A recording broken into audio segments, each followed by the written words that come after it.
ಸಾಸಿವೆ, ಕಡಲೆಬೇಳೆ ಹಾಗೂ ಮೆಣಸಿನ್ಕಾಯಿ, ಕರ್ಬೇವಿನ ಸೊಪ್ಪು, ಈರುಳ್ಳಿ, ಬೀನ್ಸ್, ಕ್ಯಾರೆಟ್, ಆಲೂಗಡ್ಡೆ, ನೀರು ಹಾಗೆ ರವೆನ ತಗೊಂಡಿದ್ದೀನಿ. ಬನ್ನಿ ಮಾಡುವ ವಿಧಾನ. ಈಗ ಸ್ಟವನ್ನು ಆನ್ ಮಾಡಿ ಒಂದು 2 ಟೇಬಲ್ ಸ್ಪೂನ್ ಅಷ್ಟು ಎಣ್ಣೆನ ಹಾಕೊಳ್ಳೋಣ. ಇವಾಗ ನಾನು ಸಾಸಿವೆನ ಹಾಕ್ಕೊತಾ ಇದ್ದೀನಿ. ಈಗ ಕಡಲೆಬೇಳೆನ ಹಾಕೊಳ್ಳೋಣ.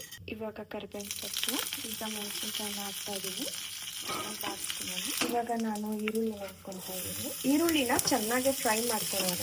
ಸ್ವಲ್ಪ ಗೋಲ್ಡನ್ ಫ್ರೈ ಆಗಬೇಕು. ಈಗ ಇದು ಸ್ವಲ್ಪ ಗೋಲ್ಡನ್ ಫ್ರೈ ಆಗಿದೆ.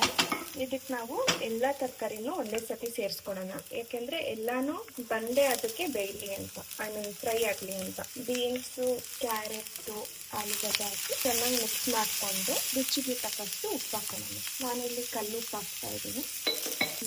ನಾನಿಲ್ಲಿ ಕಡಲೆ ಬೀಜ ಹಾಕ್ತಾ ಇದ್ದೀನಿ. ಇದು ಆಪ್ಷನಲ್ಲು. ಇದು ಹಾಕಿದ್ರೆ ಚೆನ್ನಾಗಿರುತ್ತೆ. ಕೆಲವ್ರಿಗೆ ಇಷ್ಟ ಆಗುತ್ತೆ, ಕೆಲವ್ರಿಗೆ ಇಷ್ಟ ಆಗೋದಿಲ್ಲ. ಇದನ್ನ ಹಾಕೊಂಡು ಚೆನ್ನಾಗಿ ಫ್ರೈ ಮಾಡ್ಕೊಂಡಿದ್ದೀನಿ. ಇವಾಗ ನಾನು 1 ಕಪ್ ರವೆ ತಗೊಂಡಿದ್ದೀನಿ. ಅದಕ್ಕೆ ನಾನು ಇಲ್ಲಿ 2 ಗ್ಲಾಸ್ ನೀರನ್ನು ಸೇರಿಸ್ತಾ ಇದ್ದೀನಿ. ಇದು ಚೆನ್ನಾಗಿ ಕುದಿ ಬಂದಾದ್ಮೇಲೆ ರವೆನ ಇದ್ರೊಳಗೆ ಹಾಕಿ ಮಿಕ್ಸ್ ಮಾಡ್ಕೊಳ್ಳೋಣ.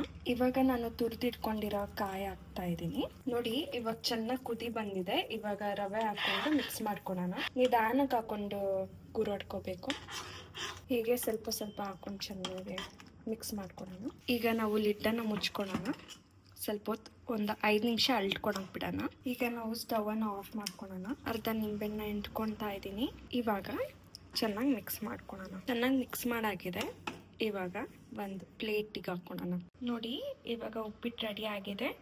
ಟೇಸ್ಟ್ ಮಾಡಿ ನೋಡೋಣ. ಈ ವಿಡಿಯೋ ನಿಮಗೆ ಇಷ್ಟ ಆಗಿದ್ರೆ ಲೈಕ್ ಮಾಡಿ, ಶೇರ್ ಮಾಡಿ, ಫಾಲೋ ಮಾಡಿ. ಬಾಯ್.